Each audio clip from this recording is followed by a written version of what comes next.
In the last 10 years, Snack has provided fighter training stack supplements to more than 20 world champions, including Mikey Garcia, Demetrius Andrade, and Caleb Plant. If you're ready to take your fight game to the next level, the Snack Fighter Training Stack is for you.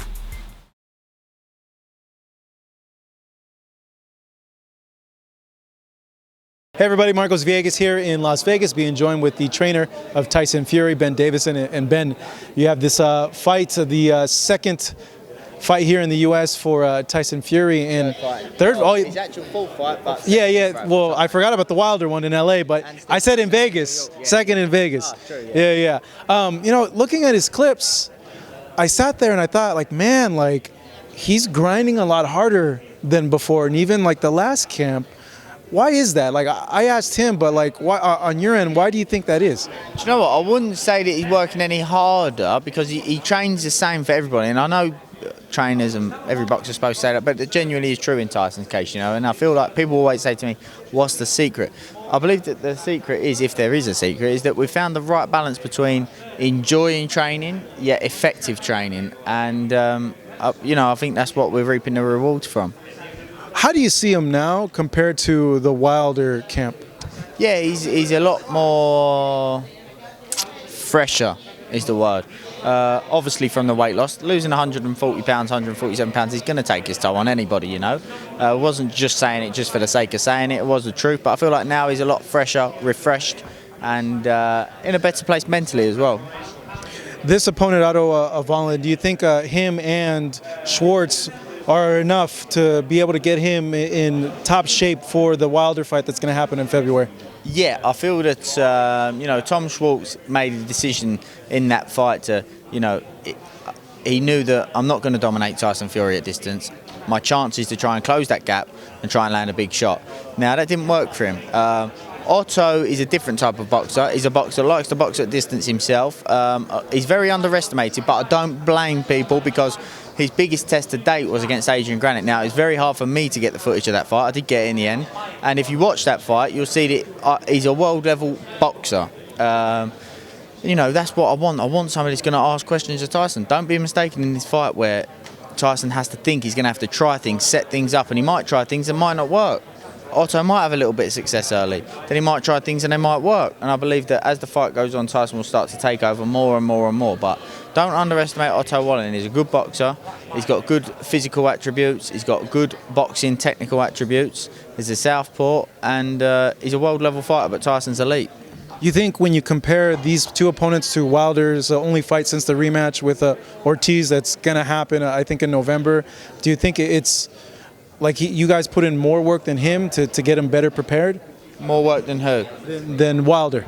Have we put in more work than Wilder? I can't say that, because obviously I'm not involved in Deontay Wilder's training camp. But what I will say is Deontay Wilder's gifted as well. He's gifted as well. And a lot of people underestimate Wilder's boxing abilities, but he's gifted. And, you know, when you get told going into the last round that you have to find a shot in this round, and you find that shot, although Tyson got back up and finished the fight, and obviously I believe, and I think 90% of the boxing world believe that Tyson won that fight. You've got to be special to do that on a fight of that magnitude, and I knew that going into the fight. I still believe that. So there is no, how can Deontay Wilder prepare for Tyson Fury? You've seen that you can't do that. How can Tyson prepare for Deontay Wilder?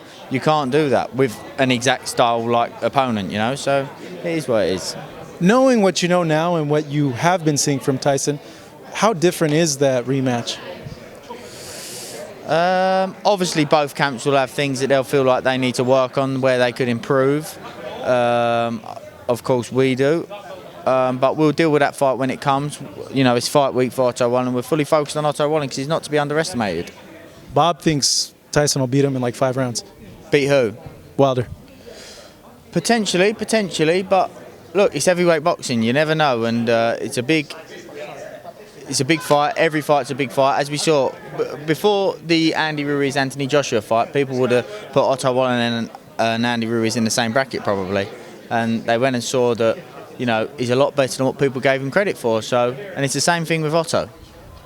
How do you see Andy like in this mix now, and like where do you rank him? If Tyson's 1, who's 2, who's 3, who's 4 between Wilder, Andy, and Joshua? Tyson and Wilder are on their own thing at the minute. Then there's Andy and Joshua at the minute, but they've got a rematch around the corner, so we'll have to see how that plans out. I do believe that Andy's a very good boxer, but I do believe that Tyson and Wilder are in their own elite section. If Andy beats Joshua and say Tyson beats Wilder, I think a Tyson-Andy fight is a lot bigger than the Wilder-Fury rematch because of the Mexican fan base that Andy has. That's a huge fight. It's a huge fight, but it's a long way away because we've got a 6'6" world-level southpaw in front of us, and he's got a rematch with Joshua. Then we've got Wilder if we get through that in front of that. So, there's lots of good fights in the division. Obviously, the fights are tough to make because, especially in the heavyweight division, because they're worth heavyweights. The money's back in with the heavyweights, mainly due to Tyson and Wilder with that big fight they had there. Now the fight went out. It's such a fantastic event. The money's back in with the heavyweights. So obviously every broadcaster and promotion wants to look after their own heavyweight and keep them within themselves. So it's tough to get those fights made. But we're here. We've got Otto Wallin, and he's 100%. I can't express it enough. He's not to be underestimated. Did you go to the taco shoot? Were you there? I did, yeah. Lovely. Oh, what'd you get? I had a little bit of everything. I had the, I think it was the pork taco, soft taco.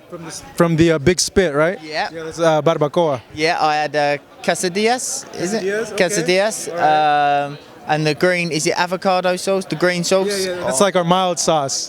Yeah, that's a good sauce. That is lovely. Wait, you didn't have the other meats though? You didn't have tongue, lengua? I did have the tongue. The tongue's great, huh? It was very tender, very soft, very nice. Yeah. What about cheek? I don't think I had the cheek. No. They have. Pull up on this point. I had one of them. I was going to keep bringing them over. They have a cheek, brain, throat. Yeah. And to me, lengua, tongue, but cheek is exceptionally good. Yeah, Jorge recommended tongue to me, so I did have the tongue. But like I say, when I had the first one off the spit, I was like, keep bringing them over. That was lovely. So really enjoyed it as well. I got to talk to Jorge to tell him to give you guys a dish called menudo, which is intestine soup. But it's a delicacy. Like you paused a little bit. I know it sounds kind of weird, but it's a delicacy. Yeah, I like to try things like that. And one thing I will say is, although we're trying to have fun with it, on a serious note, Tyson and the team and everybody's very, very privileged to be selected to fight on this weekend because it's a massive weekend. And although, like I say, we're having fun with it, I really do hope that the Mexican people feel like we're doing them proud, doing it with honour.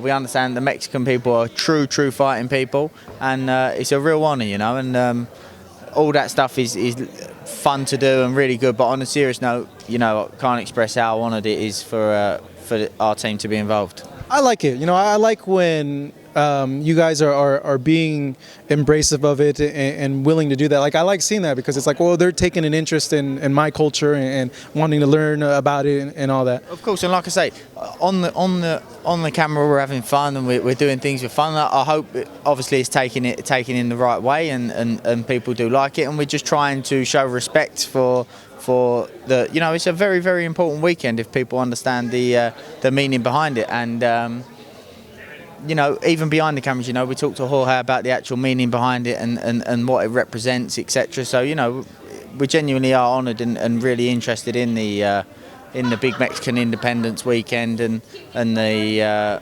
whole culture, and just we are really honoured to be selected to be fighting on a big weekend. Tequila after. Got to do tequila after. Yeah, we can't put that. I don't think we'll give Tyson a water shot because I think we can get in trouble giving him a tequila shot. But Tyson, no, but just make sure to get tequila. Yeah, celebrate it. Take a shot. September 14th. God willing. Ben, thank you so much. It's good seeing you. Ben right here will be in the corner this weekend. Tyson Fury against Otto Wallin.